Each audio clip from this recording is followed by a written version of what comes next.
হ্যাঁ, good morning friends, কেমন আছেন সবাই? আশা করি ভালো আছেন। ডক্টর আশিস মজুমদার কথা বলছি। আজকে মর্নিং ওয়াকে আপনাদের সুন্দর একটি টিপস দিব। সেটা হচ্ছে কি, ট্রাইগ্লিসারিন।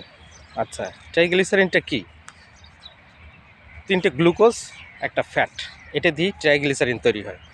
তো যদি কখনও আপনার ট্রাইগ্লিসারিন বেড়ে যায়, আপনার যদি ইনভেস্টিগেশনে ধরা পড়ে, সেক্ষেত্রে আপনি অবশ্যই ট্রাইগ্লিসারিন কমানোর ব্যবস্থা করবেন। ঠিক আছে? এটা কিভাবে সম্ভব? ট্রাইগ্লিসারিন যদি বেশি হয়ে যায়, তাহলে নর্মাল ভ্যালু থেকে যদি অনেক বেশি হয়ে যায়, তাহলে কিন্তু আপনার স্ট্রোকের সম্ভাবনা থাকবে। আপনার স্ট্রোক হতে পারে, এটা হার্ট অ্যাটাক হতে পারে, ব্রেন স্ট্রোক হতে পারে। So be careful. এটা থেকে বাঁচার উপায় কি? এটা থেকে বাঁচার উপায় হচ্ছে আপনাকে প্রচুর পরিশ্রম করতে হবে। বেশি প্রোটিন মানে ফ্যাট এবং হাই কার্বোহাইড্রেটযুক্ত খাবার কমিয়ে কমপ্লেক্স কার্বোহাইড্রেটযুক্ত খাবার আপনাকে গ্রহণ করতে হবে। তারপরে আপনার হাইব্রিডযুক্ত যে সমস্ত খাবারগুলো আছে এগুলো পরিহার করতে হবে। ফ্যাট তো খাওয়াই যাবে না, তেলে ভাজা, ডুবো তেলে ভাজা, হ্যাঁ, স্যাচুরেটেড ফ্যাট, আপনার অয়েল, মানে কি বলে, সয়াবিন তেল, সানফ্লাওয়ার, যাই হোক না কেন, এগুলো আপনি খাবেন না।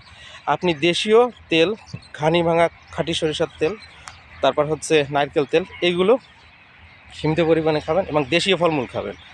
লাল রুটির আটা, তারপর হচ্ছে দেশি মুরগির ডিম, এগুলো সীমিত পরিমাণে খাবেন। আর সবথেকে বড় কথা হলো আপনি মানসিক প্রশান্তির চর্চা করবেন, ঠিকমতো ঘুমাবেন, ঠিকমতো ঘুম থেকে উঠবেন।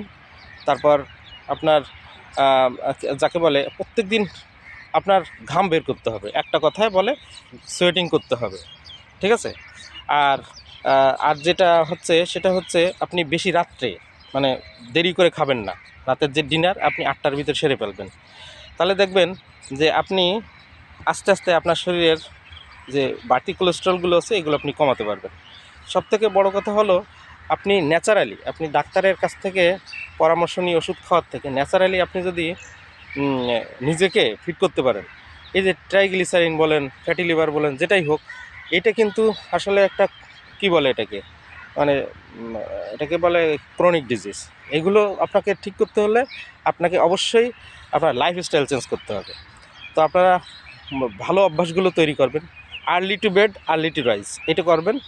আর বেশি যে ইগুলো আছে ফ্যাটযুক্ত খাবার, তেলে ভাজা, তেলে ভাজা খাবার, এগুলো অবশ্যই পরিহার করতে হবে। আর আপনি মানসিক প্রশান্তির চর্চা করবেন, ভালো ভালো কাজ করবেন, রোজা থাকবেন। ঠিক আছে? আর এগুলো করলে আপনি দেখবেন একদিকে আপনি mental stress free life lead করতে পারবেন, আর একদিকে আপনার শরীরও ফুরফুরে হালকা পাতলা হয়ে যাবে। তো এই নিয়মটা মেনে চলবেন, এইটি আপনাদের কাছে আমার শুধু অনুরোধ থাকবে। সবাই ভালো থাকুন, সুস্থ থাকুন, শুভ সকাল।